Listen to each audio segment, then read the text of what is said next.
भाई जो गुरु बचन पे डट गए, कट गए फंद 84। पुनर्जन्म संबंधित प्रकरण है।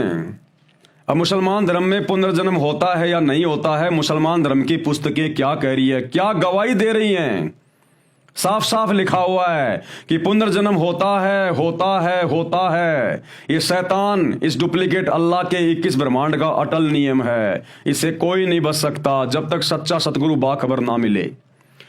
सूर अल बकरा 2 की आयत नंबर 243। तुमने उन लोगों के हाल पर भी कुछ विचार किया जो मौत के डर से अपने घर बार छोड़कर निकले थे और हजारों की तादाद में थे। अल्लाह ने उनसे कहा मर जाओ, फिर उनसे उनको दोबारा जीवन प्रदान किया। फिर उसने उनको दोबारा जीवन प्रदान किया। दोबारा जीवन प्रदान करने का क्या मतलब है? दोबारा से जन्म दिया।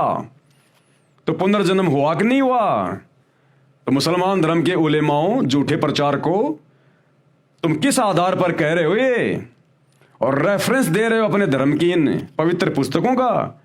अरे ये पवित्र पुस्तकें तो कह रही हैं कि बार बार जन्म होता है, मृत्यु होती है, पुनर्जन्म होता है। ये झूठ तो आप लोगों ने फैला रखा शैतान की प्रेरणा से। ये आयत पढ़ लेना, साफ साफ लिखा हुआ है। सूरत अल बकरा 2 की आयत नंबर 243। तुमने उन लोगों के हाल पर भी कुछ विचार किया जो मौत के डर से अपने घर बार छोड़कर निकले थे और हजारों की तादाद में थे। अल्लाह ने उनसे कहा मर जाओ, फिर उसने उनको दोबारा जीवन प्रदान किया। यानी अल्लाह ने उनको दोबारा से जीवन प्रदान किया। यानी जन्म और मृत्यु बार बार होती है। हकीकत यह है कि अल्लाह इंसान पर बड़ी दया करने वाला है, मगर अधिकतर लोग शुक्र नहीं करते। कयामत तक कब्रों में रहने वाले सिद्धांत का खंडन। अब सतगुरु रामपाल जी भगवान, ये बाखबर पूरी दुनिया के धर्मशास्त्रों का इल्म जानने वाला, मुसलमान धर्म के उलेमाओं के उस बेतुके सिद्धांत को खंडित कर रहे हैं जो वे कहते हैं कि जब तक वो कयामत नहीं आएगी तब तक सारे मुसलमान और हमारे नबी उन कब्रों में रहेंगे। कुरान की सूर अल मुदस्सिर 74 आयत नंबर 26 और 27। आयत नंबर 26 क्या कह रही है? शीघ्र ही यानी जल्दी ही मैं उसे नरक में झोंक दूंगा। अरे जल्दी नरक में झोंकने का क्या मतलब भाई? तुम्हारा अल्लाह कह रहा है कि मैं जल्दी ही उसे नरक में झोंक दूंगा। क्योंकि एक व्यक्ति ने पहले तो हजरत मोहम्मद जी से उपदेश ले लिया और मुसलमान धर्म अपना लिया, लेकिन कुछ समय के बाद में लोगों के कहने से उसने मुसलमानी छोड़ दी और कहने लगा कि ये सब फालतू की बातें हैं। ये जो हजरत मोहम्मद जो बातें बोल रहा है ना, मैं ऊपर जाके आया, मैंने ये देखा, मैंने वो देखा, ये कुछ नहीं है। ये जो कुरान शरीफ है ये तो किसी इंसान के द्वारा बोली गई वाणी है। तो हजरत मोहम्मद के अल्लाह ने, शैतान ने कहा कि मैं जल्दी ही उस व्यक्ति को नरक में झोंक दूंगा, नरक में ठोक दूंगा, जहन्नुम में। क्यों भाई, क्यों ठोक देगा उसको जल्दी नरक में? अरे वो तो कयामत के बाद में ठोकता है ना सभी को। जब कयामत आएगी तब वो कब्रों से निकाला जाएगा, और यहां पर कह रहा है मैं उसको शीघ्र जल्दी ही नरक में ठोक दूंगा। तो तुम मुसलमान धर्म के उलेमाओं की इस बात का खंडन तो तुम्हारा खुदा खुद ही कर रहा है। आयत नंबर 26 कुरान की सूरत अल मुदस्सिर 74 आयत नंबर 26 और 27। तो आयत नंबर 26 में साफ साफ लिखा हुआ है कि शीघ्र ही मैं उसे नरक में झोंक दूंगा। और आयत नंबर 27 क्या कह रही है? और तुम क्या जानो कि क्या है वह नरक, यानी वो जहन्नुम क्या है?